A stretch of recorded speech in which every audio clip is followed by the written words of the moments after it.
네, 안녕하세요. 리뷰 전용관의 전용관입니다.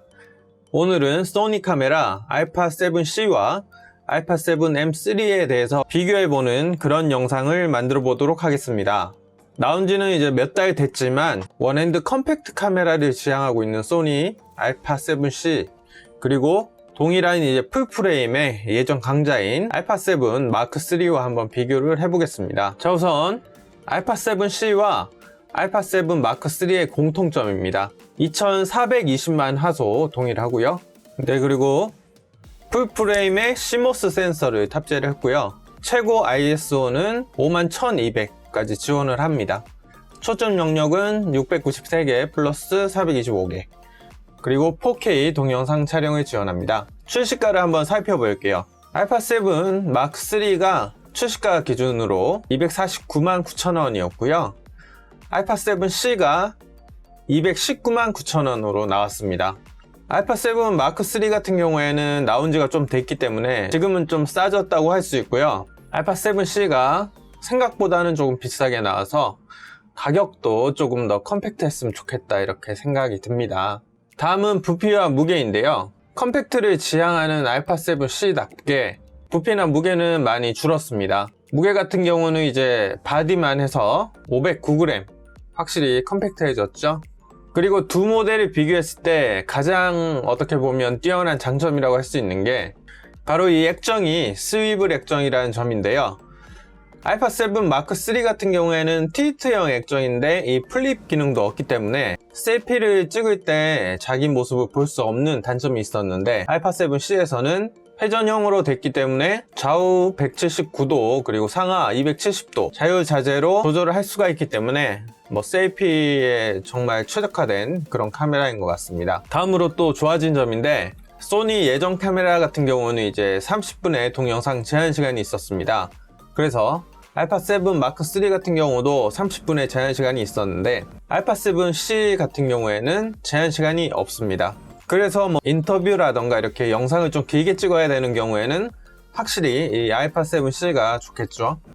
그리고 아무래도 α7C가 α7 마크3보다는 좀 더 동영상에 치중한 제품이다 보니까 이 동영상 촬영 버튼 역시 불편했던 위치에 있던 것을 한 손으로도 누르기 쉬운 위치로 변경되었습니다. 그리고 오토포커스 부분입니다. α7 마크3 같은 경우에도 이 AF 기능이 아주 좋았기 때문에 장점이라고 할 수 있는데요. α7C에서는 AF 기능이 훨씬 더 향상이 됐습니다. 사진과 영상 모두에서 리얼타임 트래킹 그리고 IAF가 가능해서 이 AF 기능이 개선되었다고 볼 수 있습니다. 자, 여기까지만 본다면 무조건 α7C를 사야 될 것 같은 그런 기분이 드는데 단점도 물론 있습니다. 아무래도 컴팩트하게 만들다 보니까 그에 따라 필연적으로 따라오는 단점들이 좀 보이는데요. 살펴보겠습니다. 먼저 SD카드 슬롯입니다. α7 마크3 같은 경우는 듀얼로 SD카드 슬롯이 존재했기 때문에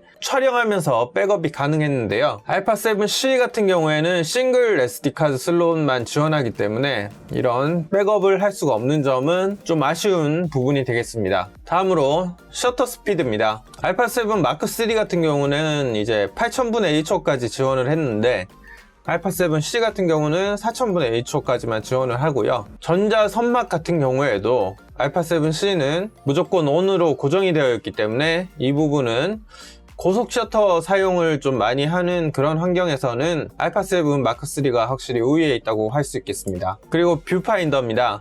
아무래도 컴팩트하게 만들다 보니까 α7 마크3에서 1.3cm였던 전자식 뷰파인더가 1cm로 바뀐 부분인데요. 이 부분도 뷰파인더를 사용해서 사진을 찍으시는 분들은 좀 답답함을 느끼는 부분이라고 합니다. 자, 그리고 커스텀 버튼도 많이 줄어들었는데요. 예전에 마크3 같은 경우를 보시면 상단에도 커스텀 버튼이 2개, 그리고 이 후면부에도 2개가 위치해 있었는데 3개가 사라지고요. α7C에서는 우측 하단에 하나만 남게 되었죠. 그래서 커스텀 버튼을 유용하게 쓰시던 분들에게는 좀 아쉬운 부분이 생길 수 있다, 이렇게 보시면 되겠습니다. 그럼 이제 다음으로는 α7C만의 장점을 한번 살펴보겠는데요. 자, 이 카메라 위쪽에 보시면 멀티 인터페이스 슈가 있는데요. 이 부분에 소니 ECM B1M을 장착할 수가 있습니다. 이 마이크는 40만원대 정도 되는 마이크인데요. 선 없이 디지털로 그대로 카메라에 음성 신호를 보내주다 보니까 음원 손실도 적고 그 유선 자체가 없다 보니까 훨씬 사용하기 편리하겠죠.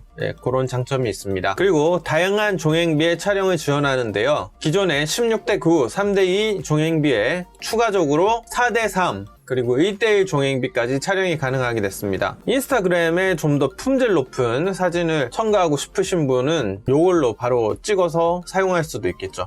그런 점은 장점이 되겠습니다. 자, 그럼 결론인데요. 알파 7 마크 3 같은 경우에는 좀 더 사진적인 부분에 치중이 되어 있고, 알파 7C 같은 경우는 좀 더 편의성이 영상 제작에 맞도록 되어 있는 모습을 볼 수 있습니다. 그리고 위 단점들을 보면 거의 이제 전문가적 수준에 있는 분들이 많이 단점을 느낄 만한 그런 부분들이기 때문에 상업적인 그런 촬영이 아니라 유튜브 1인 촬영용으로는 정말 더할 나위 없이 좋은 카메라라고 생각이 드는 그런 알파 7C였습니다. 자, 오늘 이렇게 소니 카메라 알파 7C와 알파 7 마크 3에 대해서 비교를 해봤는데요. 저는 지금 아직 소니의 그 알파 5100을 잘 사용하고 있기 때문에 좀 더 기변 욕심은 내려놓도록 하겠습니다. 여러분께 도움이 되는 영상이었다면 구독과 좋아요 눌러주시고요.